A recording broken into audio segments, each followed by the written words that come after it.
We received this question. You say that recovery from anxiety disorder picks up speed as the body recovers. My questions are, how much can recovery speed up, and does it speed up enough that I would notice substantial changes over weeks instead of months? Yes, anxiety disorder recovery speeds up as the body recovers. However, there are some considerations to keep in mind as we answer this question. There are two aspects to recovery, hence level 1 and level 2 recovery. Number 1, anxiety symptoms are symptoms of stress, acute and chronic. To eliminate anxiety symptoms, we need to eliminate the body's unhealthy stress and give the body sufficient time to recover. As the body recovers, it stops sending symptoms of stress. You can visit our general recovery guidelines in Chapter 14 for approximate timelines for recovery from hyperstimulation. Number 2, addressing level 2 recovery. Anxiety is caused by underlying factors. To eliminate the body's unhealthy stress so that it can recover, we need to address those factors. As each underlying factor is addressed, the body experiences less stress. When all our underlying factors are addressed, the body no longer experiences abnormal stress. Consequently, we no longer experience symptoms of unhealthy stress. If you are still experiencing symptoms, that means your body is still encountering unhealthy stress. That typically means you have unidentified and unaddressed underlying factors still creating stress. As you can see, recovery is contingent upon the degree to which you address your underlying factors, which is level 2 recovery. The body can't recover if your behaviors are still creating unhealthy stress. This is why we regularly reinforce the importance of level 2 recovery. In most cases, level 1 recovery, which is eliminating symptoms, is dependent on level 2 recovery, addressing the underlying factors that are creating the unhealthy stress. The more you address level 2 recovery concepts, the easier it is for the body to recover from unhealthy stress. With that in mind, since anxiety symptoms are symptoms of stress, all we have to do to eliminate anxiety symptoms is eliminate the source of that stress and give the body sufficient time to recover. As the body recovers from unhealthy stress, it stops presenting symptoms of unhealthy stress.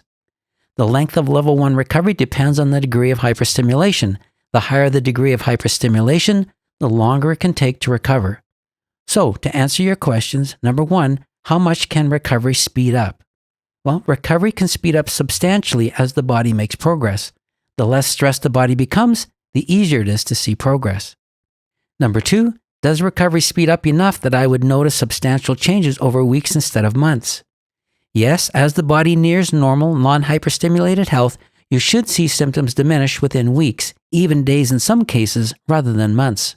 For instance, in the early stages of recovery, when the body is in the mid to high degree hyperstimulation ranges, we can spend months faithfully practicing our recovery strategies before we notice even the smallest decline in symptoms.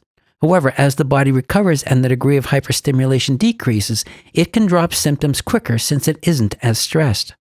Again, as unhealthy stress diminishes, the body can function more normally.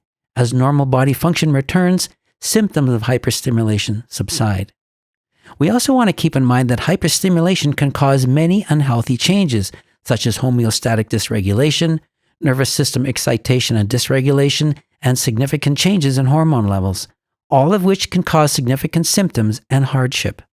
But as these changes reverse, again, the body can function more normally and we can experience less symptoms.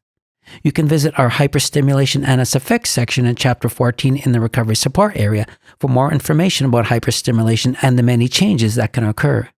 Here are a few examples of what this might look like. Moderate degree hyperstimulation.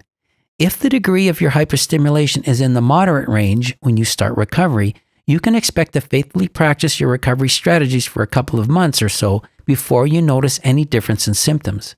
However, within 6 months of faithfully practicing your recovery strategies, you should notice a substantial drop in all of your symptoms except for a few that might remain. The remaining symptoms should subside within the next few months. So, in the beginning of your recovery, you didn't notice much symptom reduction. However, toward the 6-month mark, most of your symptoms have subsided, with the rest subsiding within the next couple of months. These changes become more pronounced as the degree of hyperstimulation increases. For instance, high degree hyperstimulation. If the degree of hyperstimulation is in the high degree range when you start recovery, You can expect to faithfully practice your recovery strategies for 6 months before you barely notice any difference in symptoms. However, within 1 year of faithfully practicing your recovery strategies, you should notice a substantial drop in symptoms. This could be demonstrated as some of your symptoms have diminished a lot or completely disappeared, while others remain. The remaining symptoms should subside within the next 6 months to 1 year. So, in the beginning of your recovery, you didn't notice much symptom reduction. However, in the last 6 months to a year, all your symptoms should have subsided. Very high degree hyperstimulation. If the degree of hyperstimulation is in the very high degree range when you start recovery, you can expect to faithfully practice your recovery strategies for 6 months to 1 year before you barely notice any difference in symptoms. However, you should notice a substantial drop in symptoms within the 2nd year of faithfully practicing your recovery strategies. This could be demonstrated as some of your symptoms have diminished a lot or completely disappeared, while other symptoms remain until the end of the 2nd year. So at the beginning of your recovery, you didn't notice much symptom reduction. However, in the last year, all your symptoms should have subsided. Overall, in the final stages of recovery, symptoms can drop each week rather than hanging on for months as they do at the beginning of recovery. Keep in mind that as we feel better toward the end of recovery, we typically aren't paying attention to our symptoms, so recovery isn't as obvious as it is in the beginning stages. This can make it seem like there is no change in speed of recovery in the last stages when there actually is.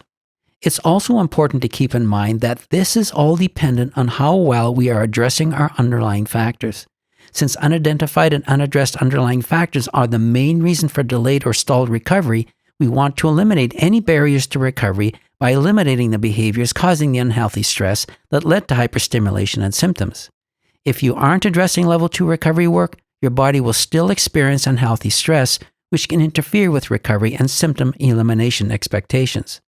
This is why level 2 recovery work is some of the most important work we can do to recover and remain anxiety disorder free throughout the rest of our lives. Unhealthy behaviors equal unhealthy stress and symptoms, whereas healthy behaviors equal normal stress and no symptoms. Working with an experienced anxiety disorder therapist is the most effective way to overcome issues with anxiety, hyperstimulation, and their symptoms.